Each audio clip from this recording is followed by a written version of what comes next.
Taïwan dans toute sa diversité, une émission de Radio Taïwan International. Bonjour à tous, c'est Sasa qui vous souhaite la bienvenue pour la suite de la série sur la diversité des liens entre les défunts et les vivants, une série dans laquelle on apprend énormément de choses sur Taïwan, car en abordant la question des cimetières et de leur destruction surtout, on plonge dans les enjeux qui sont au croisement de l'histoire, des traditions, de l'économie, de l'environnement et même de la politique. Après avoir exploré le cimetière de Nanshan à Tainan, dont une grande partie est menacée de destruction, aujourd'hui, nous explorons le cimetière de Liujiangli au cœur de Taipei en compagnie de Linda Gale Arrigo, anthropologue et militante des droits humains. Cette Américaine est une excellente connaisseuse de Taïwan où elle vit depuis plus de 50 ans. Je vous renvoie vers son interview passionnante l'an dernier dans l'émission Femmes d'ombre, Femmes de lumière. Linda Arrigo a commencé à s'intéresser au cimetière il y a 20 ans quand elle enseignait à l'université médicale de Taipei. Le cimetière de Liujiangli se trouvait juste derrière, alors elle a décidé d'y aller. Et elle a été impressionnée par la grande diversité de tombes de différentes époques et religions, et elle s'est dit que ce serait une bonne idée d'y emmener ses étudiants. C'est pourquoi elle a ouvert un cours intitulé « Découvrir l'histoire sociale à travers le cimetière de Liujiangli ». Les étudiants se partageaient différentes zones du cimetière, devaient surmonter leur peur d'aller sur place et devaient faire des recherches puis exposer ce qu'ils avaient trouvé. Les étudiants exploraient les tombes, mais devaient aussi aller à la rencontre des familles qui avaient installé des baraquements aux abords du cimetière pour y vivre depuis les années 1950, parfois dans des conditions sanitaires difficiles. Dans cet épisode, nous aborderons tout d'abord la diversité des tombes de ce cimetière pour mieux le connaître. Ensuite, Linda Arrigo nous expliquera pourquoi les cimetières en général sont au centre des enjeux fonciers à Taïwan et donc menacés par une politique de destruction. Une politique qui la désole parce qu'avec la disparition des cimetières, c'est l'histoire tangible de Taïwan et tout ce que cela recelait comme information pour les chercheurs qui disparaît. C'était d'ailleurs le thème d'une présentation qu'elle a faite lors de la conférence internationale sur les études taïwanaises l'an dernier à l'Academia Sinica.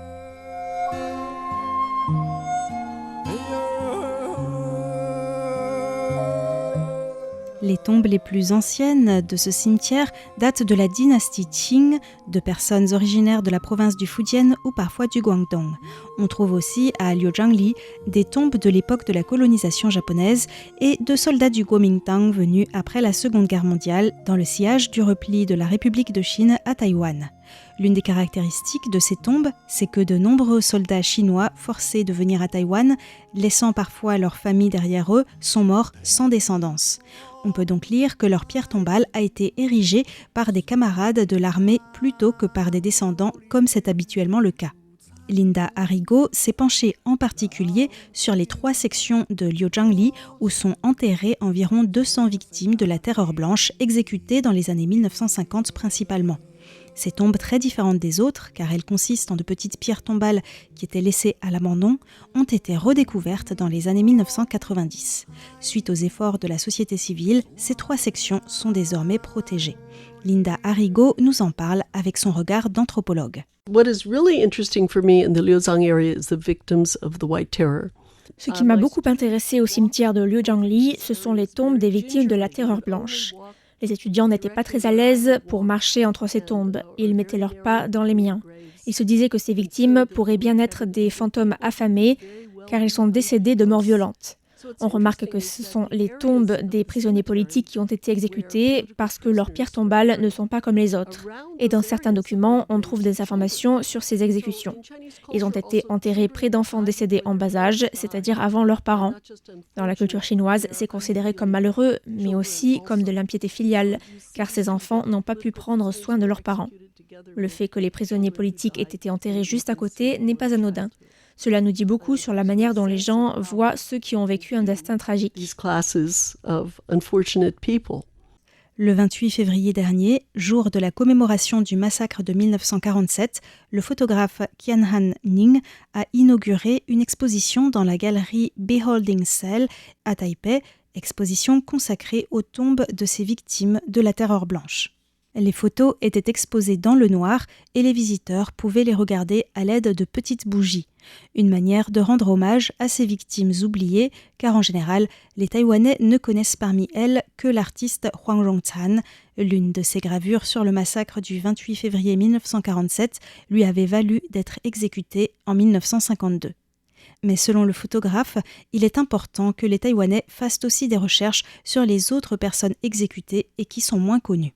En ce qui concerne les autres parties du cimetière, Liuzhangli comporte aussi des tombes de diverses religions, que ce soit des chrétiens ou des musulmans. There's a whole section dedicated to the Muslims. Il y a aussi une section dédiée aux musulmans, avec notamment le général du KMT, Bai Chongxi, qui était le père du célèbre écrivain Bai Shengyong.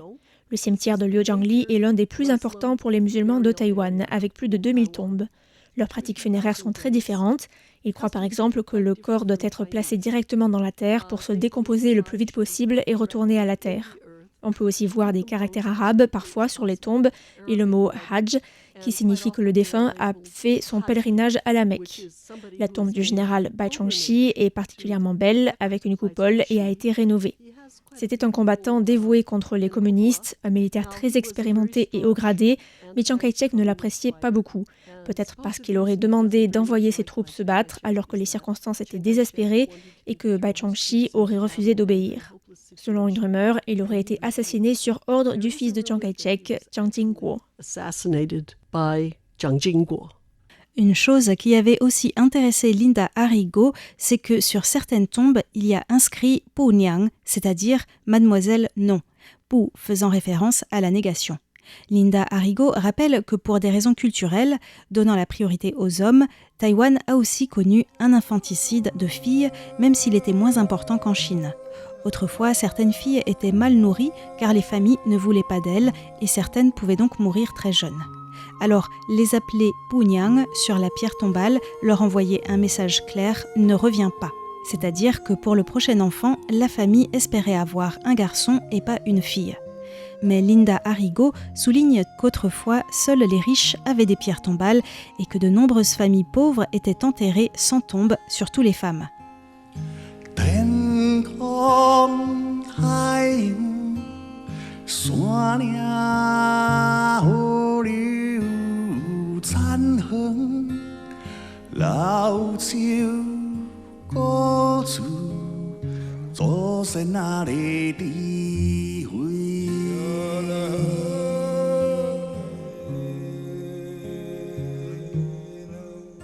Les cimetières sont donc des livres à ciel ouvert pour les chercheurs et en dessous se cachent aussi certainement de nombreux trésors pour mieux connaître l'histoire de Taïwan dont nous n'avons pas encore idée.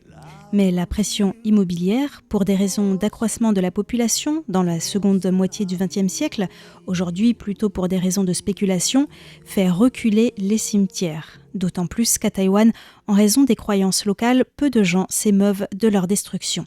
Quelques explications de Linda Arrigo. Chinese and Taiwanese have this huge respect for ancestors, and they believe. Les Chinois et les Taïwanais ont un grand respect pour leurs ancêtres. Ils croient que la manière dont ils les traitent aura une influence sur la fortune des descendants. Si quelqu'un est souvent malade, a un accident ou n'arrive pas à avoir des enfants, il va voir un devin qui va leur dire, par exemple, « Votre grand-oncle dont vous avez hérité, vous ne le respectez pas assez, vous ne lui faites pas correctement des offrandes. Il est devenu un fantôme affamé et cherche à se venger sur sa descendance. » En quelque sorte, c'est une manière d'encourager à la piété filiale. Si les ancêtres sont bien traités, ils se réincarnent et n'ont plus besoin d'errer à la recherche de personnes à qui faire du mal. Les gens croient qu'en allant dans un cimetière, un fantôme affamé peut mettre le grappin sur eux. Ça porte la poisse. C'est la raison pour laquelle les Taïwanais pensent en général que les cimetières sont dangereux. En réalité, à Taïwan, les cimetières sont plutôt dangereux parce qu'on risque de tomber dans un trou et de se casser une jambe. Car les Taïwanais, comme en Chine du Sud, ont une tradition qui consiste à sortir les os du cercueil une fois la chair décomposée par un spécialiste qui va ensuite les nettoyer et les mettre dans une urne. La plupart du temps, l'urne n'est pas replacée dans la même tombe et du coup, il y a des trous dans les tombes. Je connais des gens qui sont déjà tombés dedans. Oups! Mais les croyances ne sont pas la seule raison pour laquelle le gouvernement a mis en place une politique d'éradication des cimetières. Les inhumations en pleine terre occupent beaucoup d'espace Et il n'est pas surprenant qu'à Taïwan, où l'espace est rare pour une très forte densité de population, que les promoteurs immobiliers cherchent à trouver de nouveaux espaces. Ce qui est problématique, selon Linda Arrigo, c'est que les autorités détruisent les cimetières pour vendre ces terrains aux promoteurs sans tenir compte, ni même sans se rendre compte de la valeur historique et culturelle qu'ils recèlent. Since the year 2000, starting with the Taipei government, depuis l'an 2000 environ, le gouvernement a commencé à mettre en œuvre une politique de grande envergure pour essayer de retirer presque toutes les tombes dans les montagnes autour de Taipei d'abord, et même partout à Taïwan. La logique était la suivante. Les cimetières sont des terrains publics, donc ils doivent pouvoir être utiles pour la population. C'est vrai que Taïwan a connu un accroissement de sa population ces 50 dernières années, même si cela s'est bien ralenti maintenant. Depuis les années 90, les villes n'arrêtent pas de s'agrandir. Et grâce à la voiture, il devient de plus en plus facile de vivre sur les collines, là où étaient principalement les cimetières. Mais la destruction des cimetières s'est faite sans se préoccuper de la valeur culturelle, artistique et historique des tombes.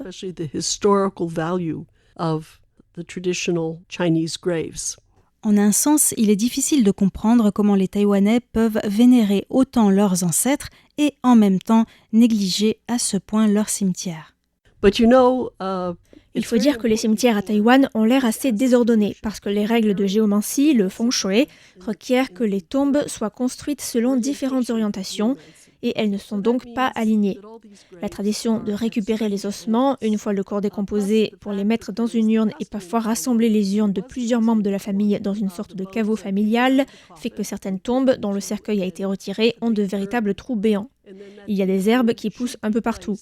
Dans ces conditions, il est relativement difficile d'en faire des parcs. Et puis, les superstitions ont la vie dure. Certains universitaires sont encore réticents à aller dans les cimetières alors qu'ils ont tellement de choses à nous apprendre sur l'histoire des clans, l'histoire des migrations, la démographie, l'identité ethnique, la diversité religieuse ou encore les symboles sur les tombes. Et sous les tombes que l'on voit, il y a aussi certainement celles que l'on ne voit pas, qui sont plus anciennes et qui ont été ensevelies. Il est donc important, aux yeux de Linda Arrigo, que les chercheurs puissent faire des recherches basées sur l'ADN. En effet, des découvertes historiques très intéressantes ont été permises dans différents pays ces dernières années grâce à l'étude de l'ADN des ossements. Or, si les cimetières sont rasés à Taïwan, il n'y aura plus la possibilité de réaliser de telles recherches. Ne serait-ce qu'au cimetière de Liujiangli à Taipei, il y a marqué « cheveux rouges » sur une pierre tombale. Il faudrait faire une recherche ADN pour savoir pourquoi ce nom a été inscrit là. Il y a encore tant de découvertes à faire.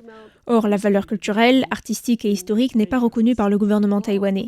On pourrait même dire que la loi sur la préservation du patrimoine culturel n'existe que sur le papier, car elle est rarement respectée. En fait, à Taïwan, 80 à 90% des tombes ont probablement déjà été détruites. Il ne reste plus beaucoup. 80-90% has already been destroyed. There's only a little bit left. Comme l'avait souligné Li Yanping dans les précédents épisodes, le problème de la loi sur la protection du patrimoine est qu'elle ne prévoit pas d'amende en cas de non-respect. Une lacune qui permet donc aux municipalités de continuer à détruire les cimetières sans évaluer avec soin au préalable leur valeur historique et culturelle. C'est d'ailleurs une chance que le cimetière de Liujiangli n'ait pas été détruit comme l'ont été d'autres cimetières à Taipei.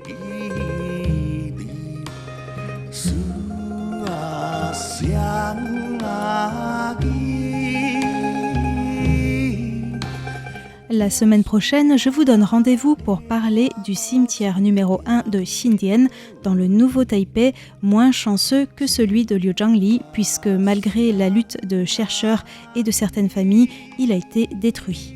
Nous serons aux côtés du chercheur James Morris pour en parler. Il évoquera aussi les nouvelles perspectives de documentation des cimetières à Taïwan grâce à la technologie du LIDAR. C'était ça pour Taïwan dans toute sa diversité. À mercredi prochain.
家己家己温暖的家园啊，有家己的身躯，家己的思想，家己的文化甲语言，家己的生活，家己的主张，家己的尊严，家己的土地。